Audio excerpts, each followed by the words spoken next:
Today's episode is supported by Liberty Magic, Pittsburgh's premier speakeasy theater dedicated to the art of elevating magic. They're presenting Jared Kopf in the show We Phantom Figures. Jared is an absolute pro with card tricks, and this show is full of intimate magic that really draws you in and just refuses to let go. You may have actually seen Jared's work already. He's done practical effects for a ton of movies and TV shows like Red Thread, A Ghost Story, and Now You See Me, Now You Don't. So you're not going to want to miss your chance to see his tricks up close and in person.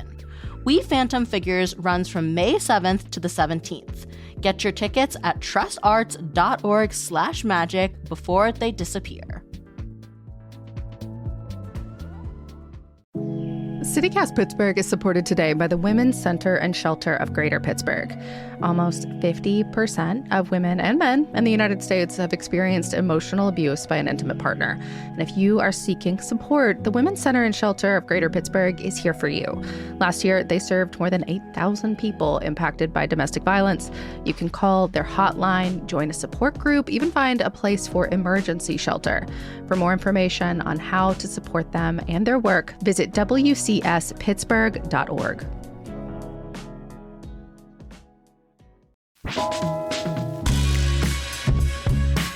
This is CityCast Pittsburgh. I'm Megan Harris, and here's what Pittsburgh's talking about. Executive producer Mallory Falk here with producer Sophia Lo. Hey, Sophia. Hello.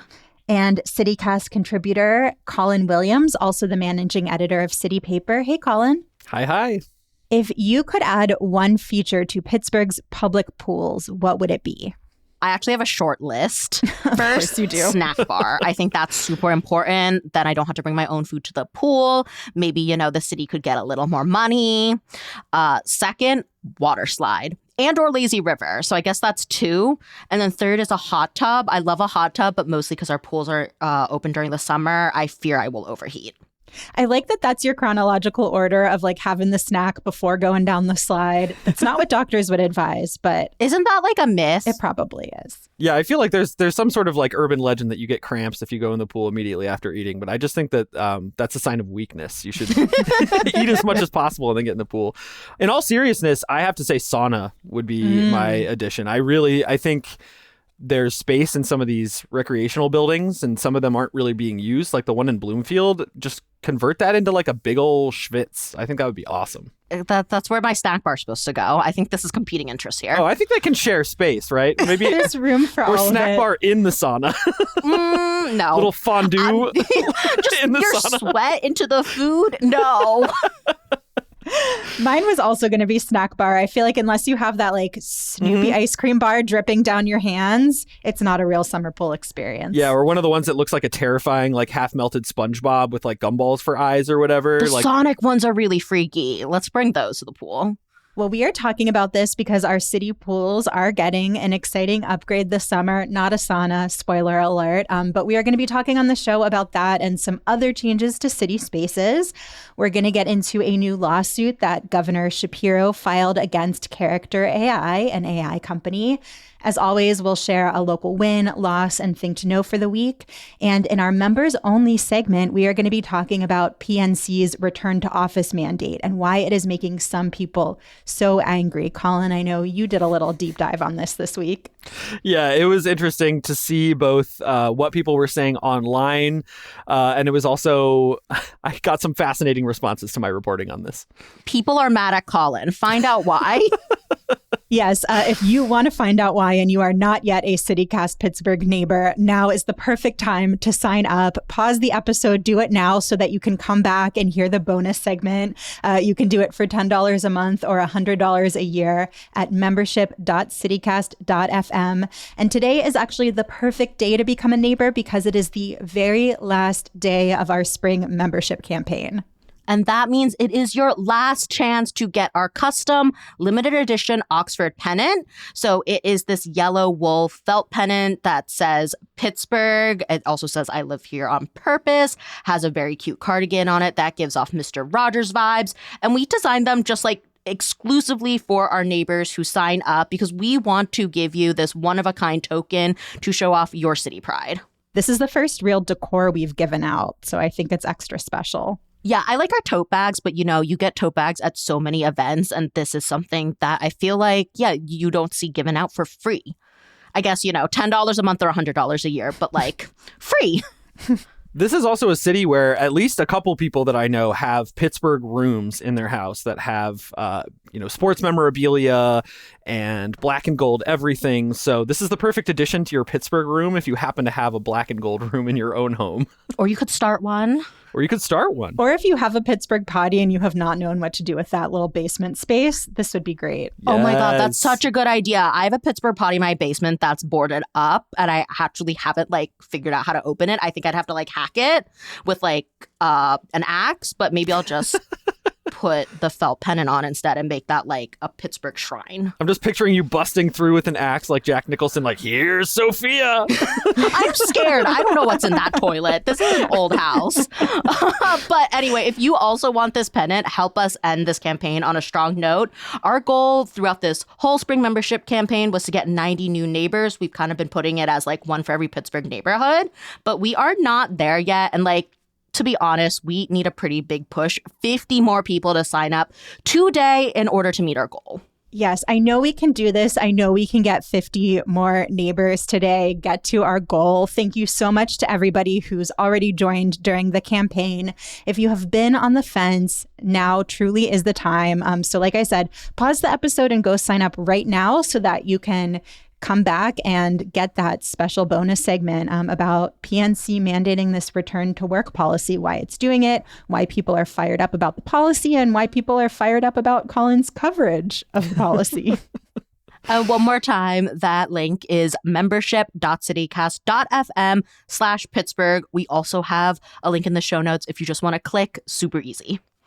So now we are going to talk about some various changes that are coming to spaces around the city. And we're going to start with the most exciting news, which is that starting this summer, our city pools are going to have chairs and loungers available for folks. Yes, the city bought about 300 chairs and loungers for pools all across the city, and they'll be available starting opening day. So that's officially June 15th. This is a first come, first serve situation. This is not fancy. We don't have cabanas you can reserve. That would also be a good thing to put. Oh, yes. Oh, my goodness. Tiki huts.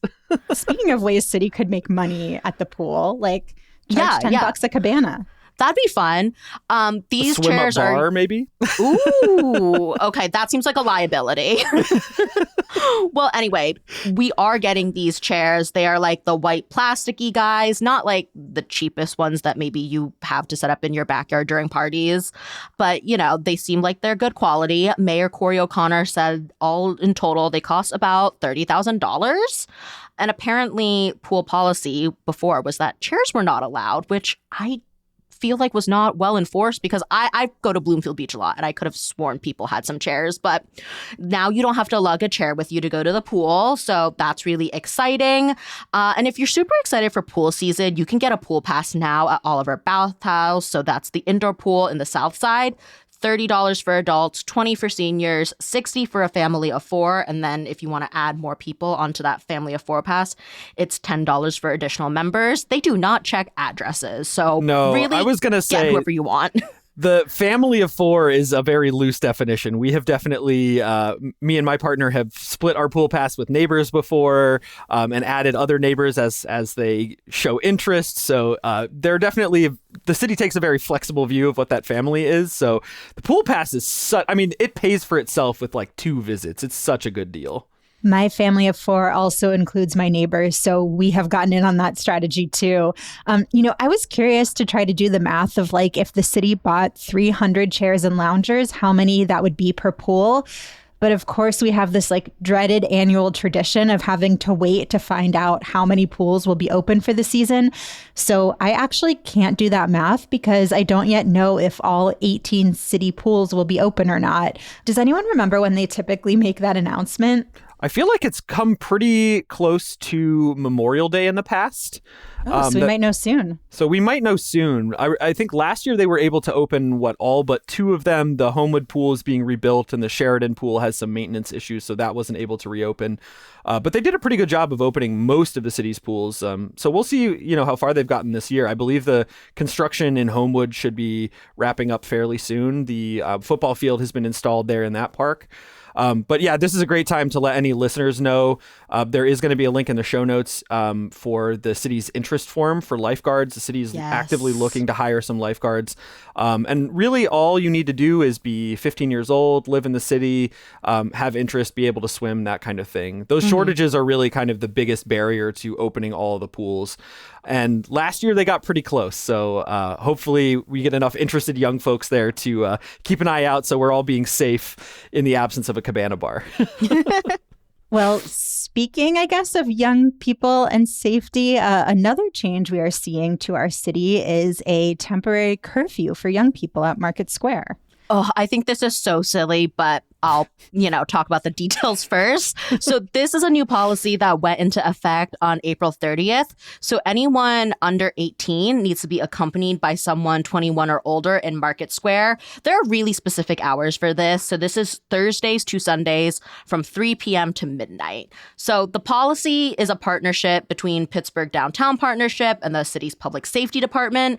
And it sounds like this was created after some businesses there in Market Square had issues with large groups of teenagers. For example, the general manager of Meddy's on Market told WESA that teenagers messed with chairs and threw trash cans. In article from Trib Live, they also talked about some previous altercation type things in Market Square. Like in March, 3 people were arrested after a fight there. And there were also some fights during light up night. And I know teens generally running around.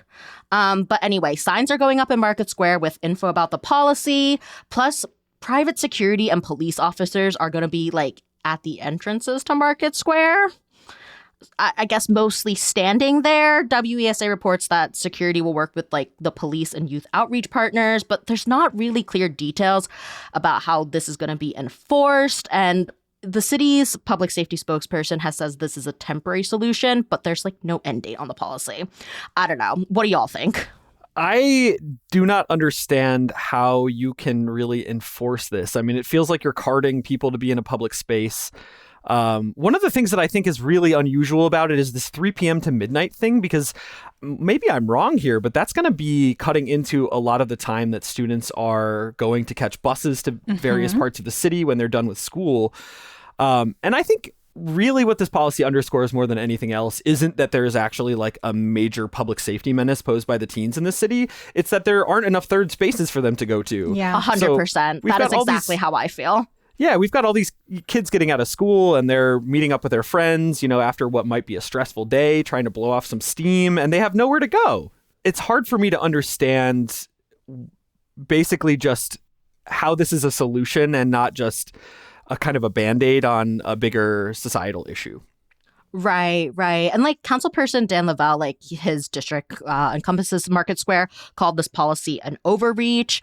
I saw someone from the ACLU also said this is hard to enforce because how do you really tell a 17-year-old apart from an 18-year-old, and that this could lead to racial and ethnic profiling. I 100% agree with that. And I don't know who's paying for this exactly, but really you're going to pay people to stand there. I personally do not want my money going to police just standing in Market Square. Put that money towards more stuff for the pools. And our own newsletter editor, Francesca DeBecco, pointed out earlier this week that it's interesting that this is coming at the same time that there's this push about how there's a temporary roller rink opening in Market Square, which seems like a great thing for young people to be able to take advantage of. There's also a pop-up bar there. And let me tell you, roller rink pop-up bar, I will be falling down and causing more issues than a teenager. At first, I thought you were going to say there's a pop-up bar there, so the space needs to be open to people under 18.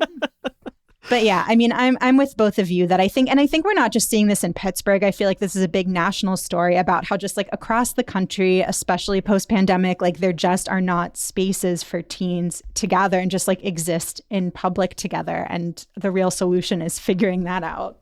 Yeah, I mean, I think one of the things that with the draft kind of activating all these storefronts highlighted for me is just like there are now a few third spaces downtown that theoretically would be teen friendly, some coffee shops. There was a bookstore that popped up for the draft. But we clearly need things like arcades and game rooms and just spaces where people can safely have fun. And I would rather see, to Sophia's point, I would rather see the city spending the money on activating those spaces rather than trying to police bad behavior. Well, one last change here has to do with the terminal in the Strip District. Walnut Capital is officially taking over the space. Yeah, so this is a really interesting development, especially given the background of this project. So the terminal, for those who aren't familiar, was redeveloped by a Chicago-based firm called McCaffrey Interests. So they took what had essentially been it was a produce wholesale terminal that had been really underused for a long time. There was essentially, for many years, I remember there basically just being parking and like one garage door would be open and you could buy a bouquet of roses and things like that. And now it's a very vibrant space. I had some misgivings at first, but I'll say that they did a really great job of filling it up. The businesses seem to be really active. It's very popular on the weekends. And what this means essentially is that with management of this property kind of returning into local hands, there might be some opportunities to foster some deeper ties to Pittsburgh. So Walnut Capital is going to be overseeing the day-to-day operations, the tenant experience, and community programming at the terminal, per this news. And Herky Pollock's Legacy Realty Partners is going to be handling the leasing. So for those who don't know Herky Pollock, he also runs Ritual House, Palm Restaurant, Burgatory, Shorty's Pints and Pins. He owns a bunch of residential partners as well throughout the city. And the newest spot, Sugar Bird, that's part of that plaza on the North Shore that opened right before the draft. It serves like fried chicken, donuts, soft serve. He said he just kind of took his favorite things to eat and then put them together in one spot. And that plaza looks like a really nice addition to the North Shore's amenities. So I think part of the reason that this is a notable story at all is that McCaffrey came under a lot of fire when they were initially redeveloping the terminal because there were sort of accusations from local businesses that they had been snubbed. They had been essentially offered leases or told that they would potentially have space in the terminal.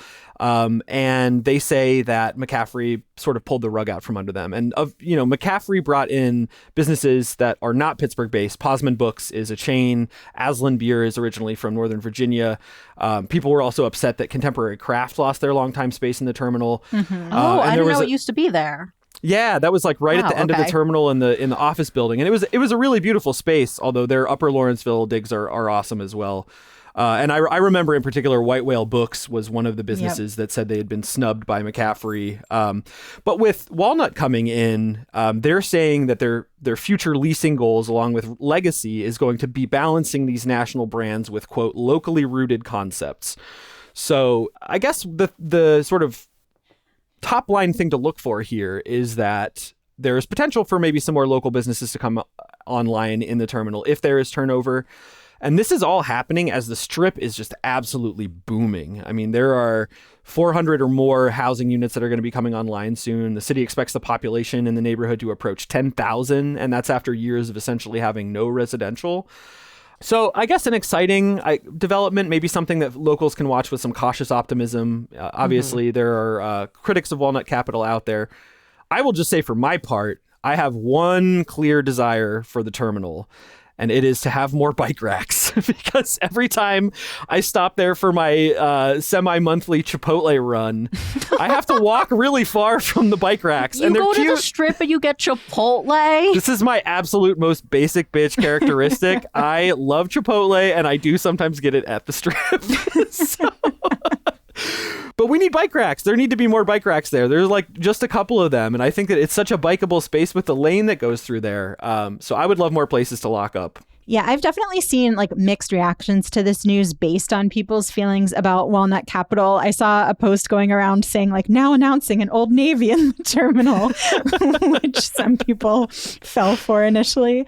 But yeah, really curious to see what else goes in there. And I will double tap that request for bike racks. Yeah, and maybe one last note to end this on is we still need a public market in Pittsburgh. So Walnut Capital, hear my plea. If you're going to be making a big play into the Strip District, maybe this is the time to finally build us that glorious public market that we've all been asking for.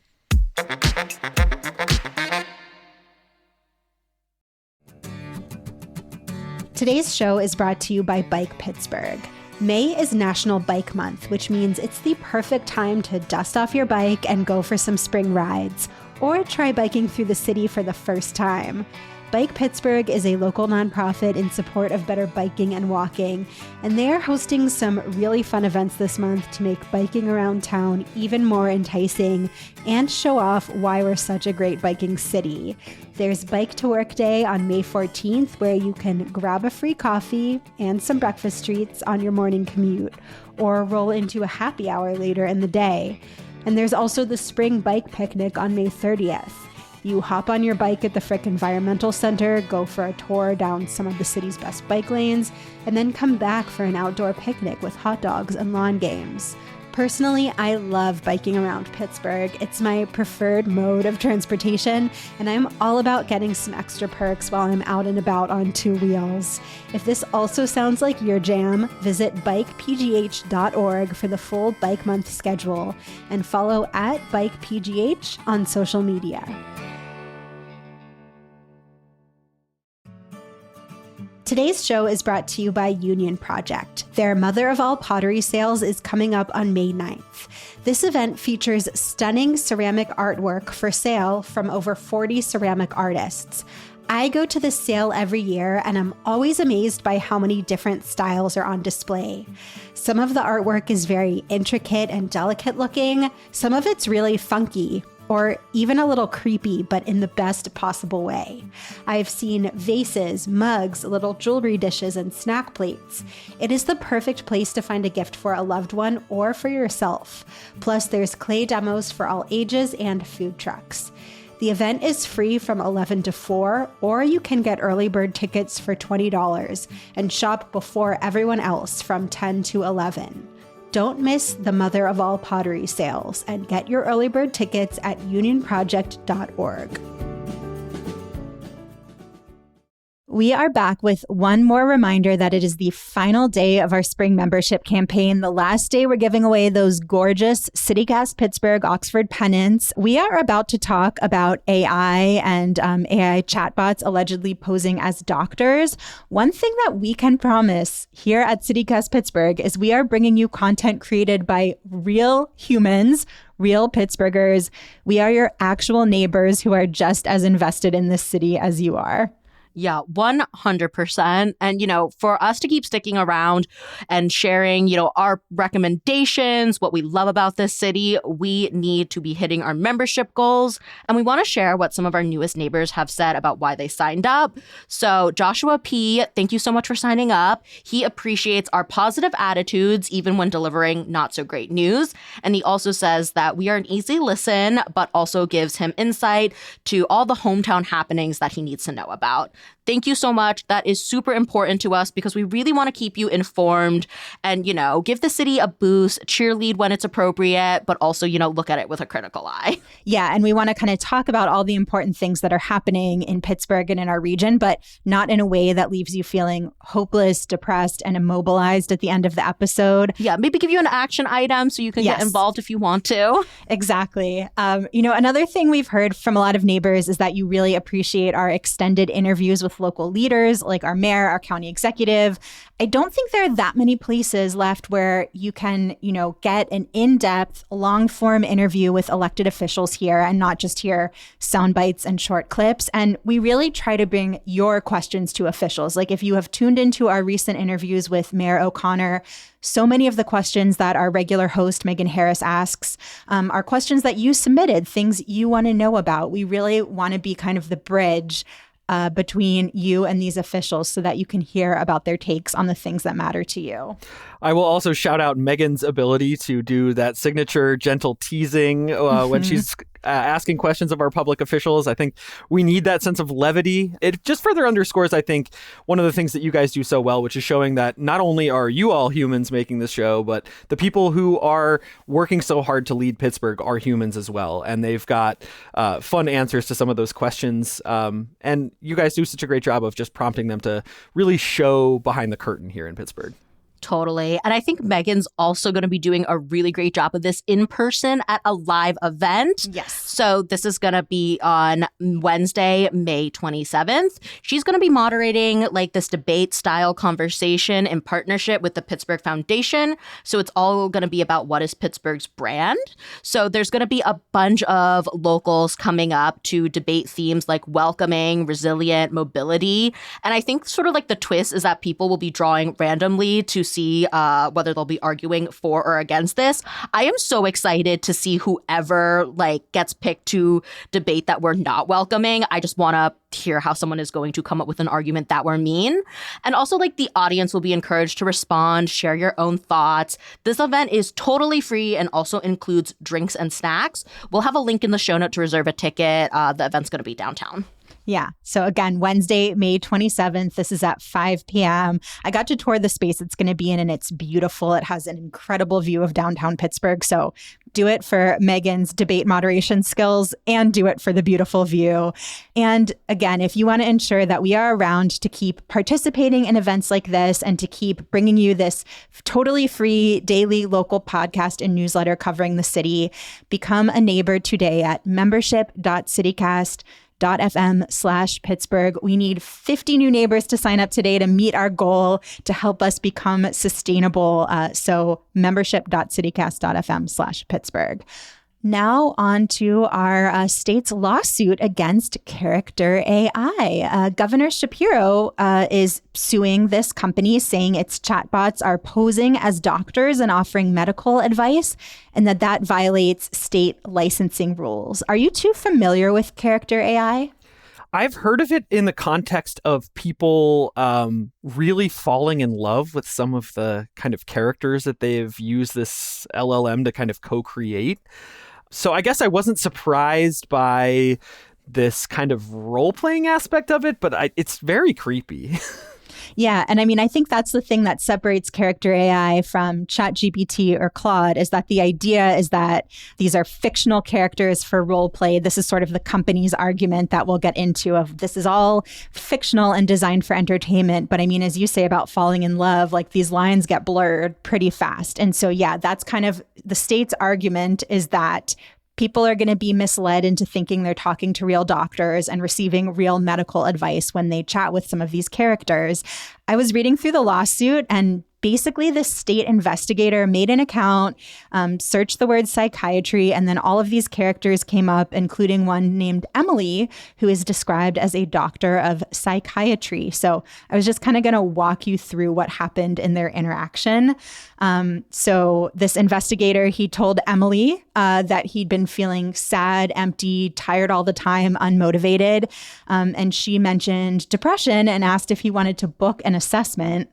And when he asked, like, can you assess whether medication might help? She said, well, technically I could. It's within my remit as a doctor. Oh, wow. Not great. Wow. Oh, my God. That is so dangerous. She also went on to tell him that she went to medical school at Imperial College in London and was licensed to practice medicine in the UK. It is a real school. Okay. Imperial College in London is real, but I am just gobsmacked. This is so dangerous.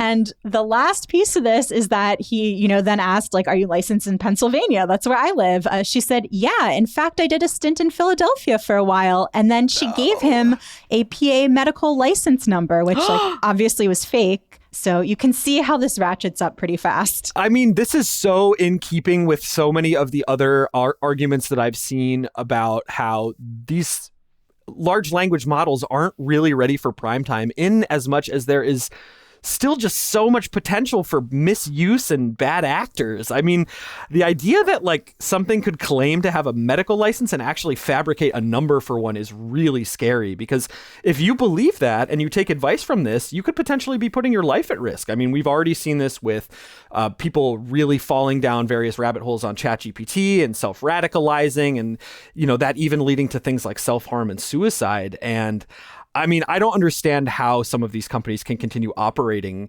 after incurring that level of liability. Like, this is just there's so much potential for harm here. I will also just say, like, on a personal note, as somebody who has dealt with mental health struggles in the past, I think that it is really dangerous to give people the idea that there's some sort of online shortcut to these things, because it is a substitute for doing the actual important work of getting a prescription, finding drugs that work for you, and or using talk therapy to really help yourself. And if people think that they're being given advice by a professional and it's just a computer that doesn't have their best interests at heart, that just raises so much potential for really bad outcomes, I think.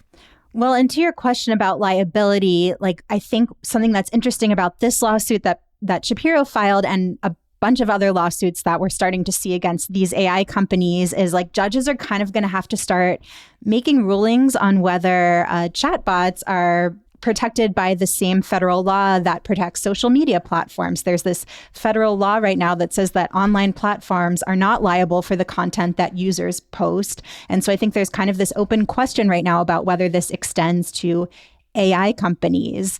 You know, I think it's worth noting that Character.AI earlier this year settled multiple lawsuits brought by families who said their chatbots contributed to what you're talking about, Colin, mental health crises and even suicides among teens and children. That is so sad. Yeah. And we're seeing similar lawsuits with other tech platforms. And, you know, Character.AI specifically says they take a lot of steps to make it clear that the characters on their site are fictional. This is all, you know, just role playing. They have tons of disclaimers reminding people about this. But as I said before, I think it gets pretty blurry. Well, that's also, I mean, that's sort of the equivalent of like advertising DraftKings and then have a gambling problem, call 1-800-GAMBLING in teeny text at the bottom. I will also say, just observationally, as somebody who just reported on Shapiro pushing for coal-fired power plants to stay open in order to serve data centers, it raises, I think, some questions about whether maybe the governor's being a little mushmouth here. Like, the state did a generative AI pilot program a couple years ago. PA was one of the first states to try to incorporate ChatGPT actually into work in state level offices. Interesting. Do you know if that stuck around? That is a good question. I don't. But he... Getting into Shapiro's DMs, asking, are you still using ChatGPT? But I mean, Shapiro has been a big booster of some of these data center projects, like the Homer City redevelopment. You know, there's been other pushes at the state level to try and be friendly to these tech companies. I wonder if these policy goals aren't really in conflict with one another. Yeah, it feels like we're really in this moment where, like, Shapiro and like a lot of different leaders are figuring out like how much to lean into AI, how much to try to regulate it. Where is that balance? Is there a balance? Because you know, he's been a booster of some of this stuff, but then also in his budget address this year, he asked the state legislature to pass 4 different reforms to, as he put it, protect Pennsylvanians from predatory AI. These are things like requiring age verification and parental consent to use chatbots, requiring tech companies to detect when children mention self-harm or violence against others, and then kind of immediately direct them to appropriate authorities, among a couple of other things. But there are also a lot of questions about like if and how that stuff could get enforced. We'll have a link in our show notes to a really great story that Kylie Kaczynski over at WESA did about all of this. But yeah, I think there are questions about like, where does the state stand on this? It seems like maybe like positive, but with some controls and regulations, but also like, what do those regulations look like and how do you ensure that companies are following them? Especially like my sense is this is also piecemeal with different states coming up with different regulations around these global companies. Yeah. And also like thinking about alerting authorities if a kid mentions self-harm or violence, like that also feels a little sticky to me. Like ideally, you know, the kid would be able to go to a therapist or something. But if like the authorities are the police, that's probably not the best way to deal with a mental health crisis. So I don't know. I have a lot of questions.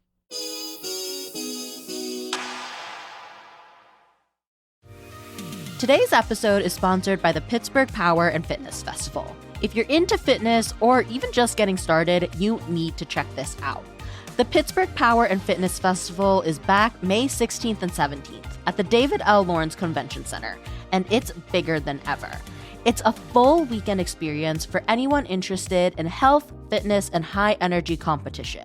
You've got 2 marquee bodybuilding events, including the Pittsburgh Pro, where the world's top athletes compete for over $400,000 in prize money, plus an amateur competition featuring up-and-coming athletes competing for pro status.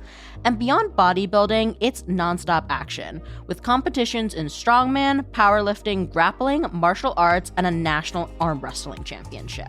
Plus, a massive expo with 100 booths featuring supplements, fitness apparel and equipment, and appearances by fitness celebrities. Whether you train seriously or just love the lifestyle, the Pittsburgh Power and Fitness Festival is the place to be. Tickets start at just $30. Grab yours now at pittspowerfit.com. That's PITTS powerfit.com.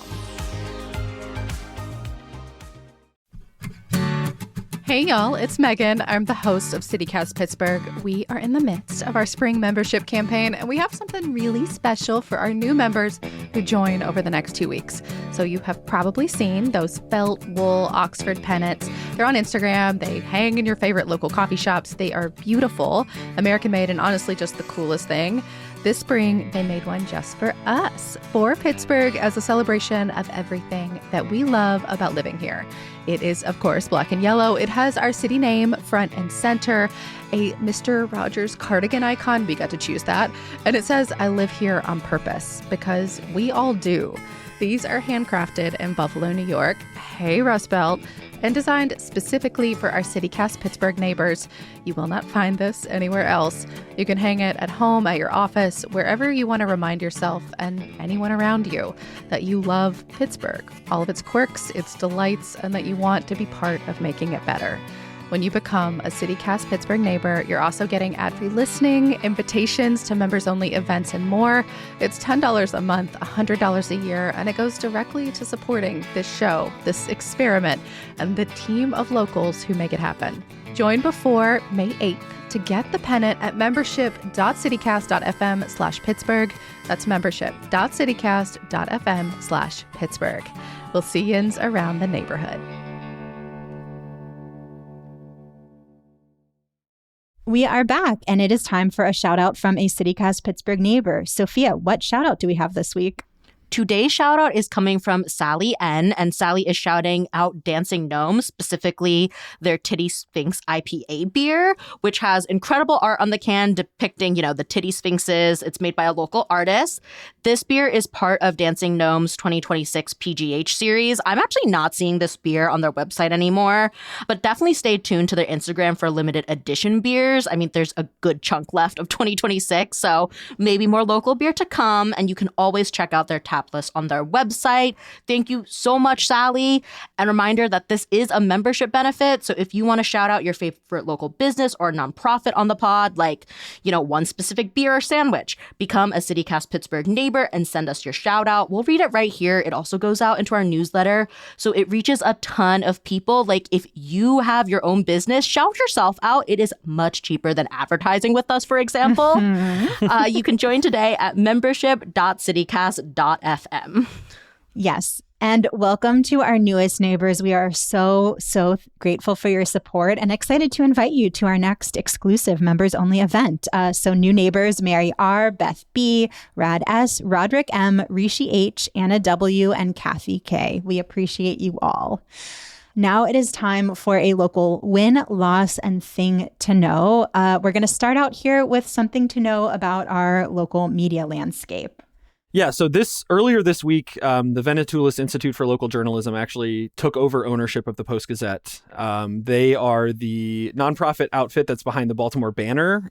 We talked about this on a previous episode, but the very short version here is that they essentially created an outlet out of whole cloth in Baltimore, and it's been very successful. They won a Pulitzer for their coverage of the opioid epidemic. But as part of them taking ownership of the PG, they had hinted that there were potential cuts coming, and the cuts were pretty rough. About 40% of the newsroom was not rehired by Venetoulis.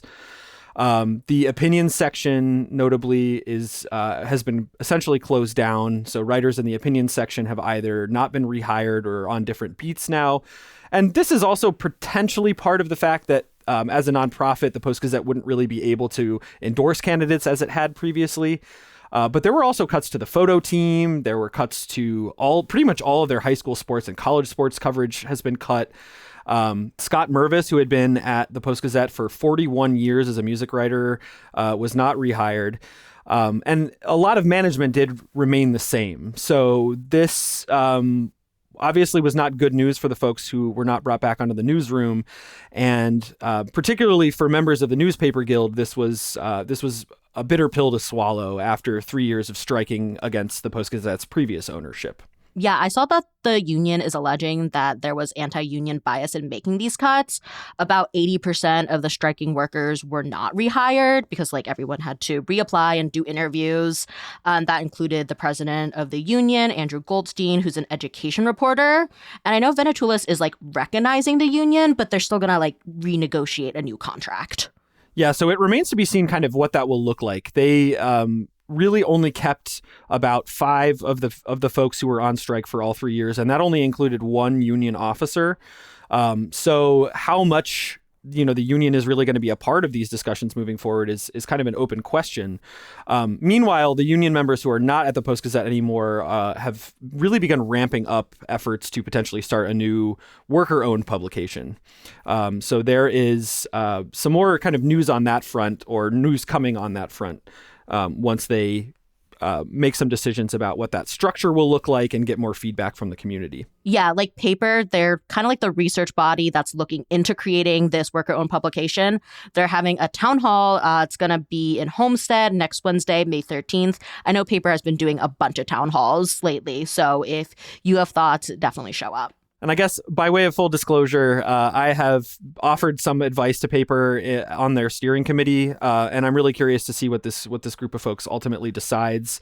The community feedback so far has been mostly very positive, and I think this all goes back to what we've been saying for months now, which is that Pittsburgh is not a news desert. We have a lot of great journalists who are doing a lot of great work.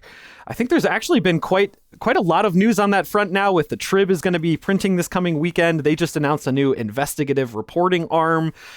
So Pittsburgh is very far from a news desert. Yes, definitely not a news desert. We will put a link in our show notes to a great roundup Public Source did of 40 plus outlets in the region, keeping you informed. Moving on to a loss for anybody who loves a budget flight to get where they need to go. Yeah, RIP to packing all of my belongings into a tiny messenger bag so I don't have to pay for a carry-on. Spirit Colin, Airlines. Stopping you from still packing small. It's very true, but I will not be packing small on Spirit Airlines anymore, as the budget carrier that's been operating since 1983 has closed down, effective very immediately, actually. This was just this past weekend. Spirit had actually been running a deficit for quite a while, so there were a lot of issues related to their business model. There was a weird kind of back and forth with the federal government where Trump was heavily hinting that he wanted to bail Spirit out and effectively take control of the airline. Apparently, the way this all played out is Spirit, actually in part because of Trump's Iran war, was facing the looming cost of jet fuel, and they in a last-ditch effort to save the airline, offered to essentially be bought out by federal government, aka by taxpayers, to the tune of 80% of airline assets being held by the government. So Trump actually demanded 90% of the airline, and some of Spirit's creditors were like, no, that doesn't leave us with enough to do anything with. So Trump, the art of the deal, etc., that deal fell apart. And if you're wondering why we're talking about this national story on a local show, I mean, obviously there are local repercussions. This has left a bunch of gates open at PIT, but it's left an even bigger hole at Arnold Palmer Regional Airport that's out near Latrobe, because that was the only remaining carrier there. Yeah, so this airport, this is kind of a blow for Westmoreland County. This was the only carrier at the airport. So even amid Spirit's struggles, they were still offering a couple flights a week, I believe, to Myrtle Beach. That was their last remaining destination from Arnold Palmer. Geez, that is a hard name to say, isn't it? From Arnold Palmer Airport.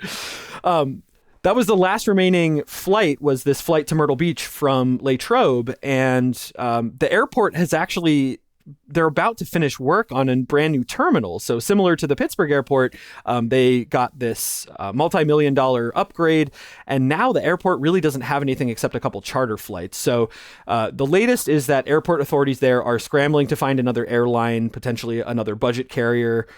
Perhaps of note as well is that Pittsburgh International Airport has seen expanded service by Breeze Airways flying to Florida. But in the meantime, employees at Arnold Palmer have been laid off, and a new deal could take months. I will say the one last sort of weird wrinkle in this saga, and potentially good news for the Latrobe area if this goes through, is that influencer Hunter Peterson has been on TikTok advocating for Spirit to be taken over by the community in a sort of crowd-funded Green Bay Packers-esque nationalized model. So the target is $1.75 billion. You'd have to have some pretty deep-pocketed donors, I think, to crowdfund that amount of money. I applaud his efforts. It costs you way less to support CityCast Pittsburgh, $10 a month, $100 a year. It does. And I don't think Spirit Airlines has these beautiful pennants from Oxford Pennant either. So maybe that's the better choice in this moment.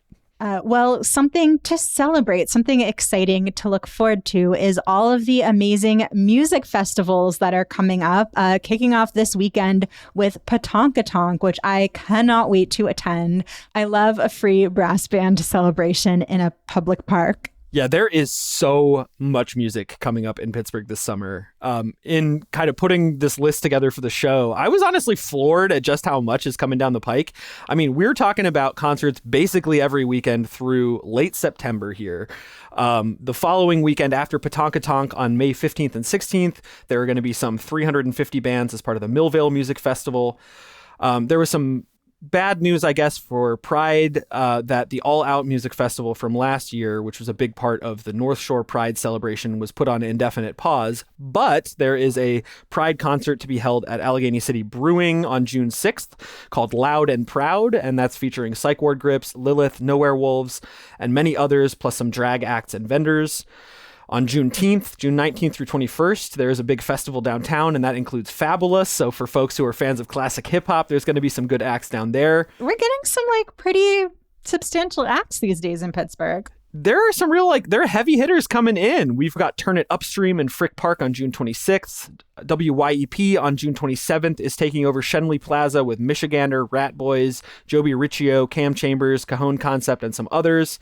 We've got a Pittsburgh Music Festival, July 11th and 12th. That's featuring classic Yinzer tunes from Joe Gershecki.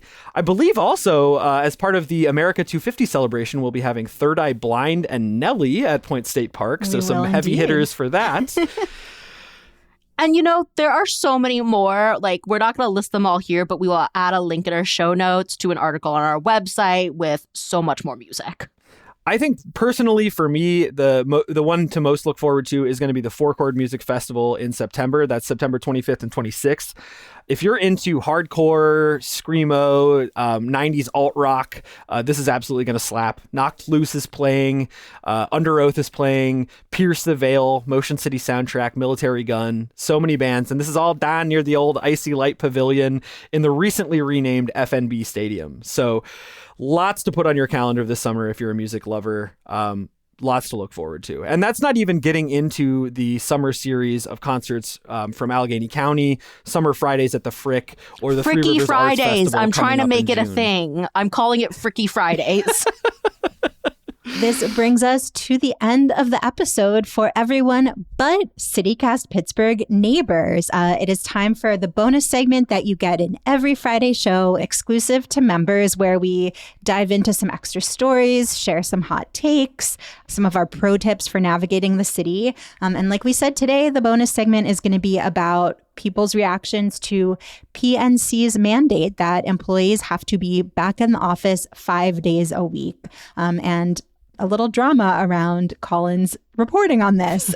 So if you want to hear that gossip and so much more, again, help us end our spring membership campaign strong. Become a CityCast Pittsburgh neighbor. You can pause the episode right now, sign up, and then come back and listen. Yes, you will have to set up the ad-free feed, but it is so worth it. Huge plug for the ad-free feed. Like today, I think we've got about 5 minutes of ads. Spread that out to a week. That's about, 30 minutes that you'll get back? And over the course of the year, 24 hours, that's a whole day of your life. Plus, you have the knowledge that you're supporting the wonderful humans here behind CityCast Pittsburgh. Yes, keep me employed. Thank you. So sign up to keep Sophia employed at membership.citycast.fm/Pittsburgh.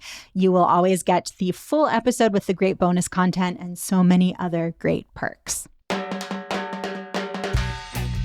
That is all for today here on CityCast Pittsburgh. You can support us by becoming a CityCast Pittsburgh neighbor at membership.citycast.fm/Pittsburgh. Do it today because it is your last chance to get that beautiful custom Oxford pennant declaring your love for Pittsburgh. Our music is by Los Mocochetes, Aaron Taylor Waldman, All the Kimonos, Pow, Benji, River Run Dry, Oxjack, Molaith, and Bagel, with additional mixing by Tyler Lindgren. Megan Harris is our usual host. Sophia Lo and Laura Tsutsui produce the show this week. Francesca DeBecco writes our newsletter, and I am the team's executive producer, Mallory Falk. We will be back on Monday with more from around the city. Have a great weekend.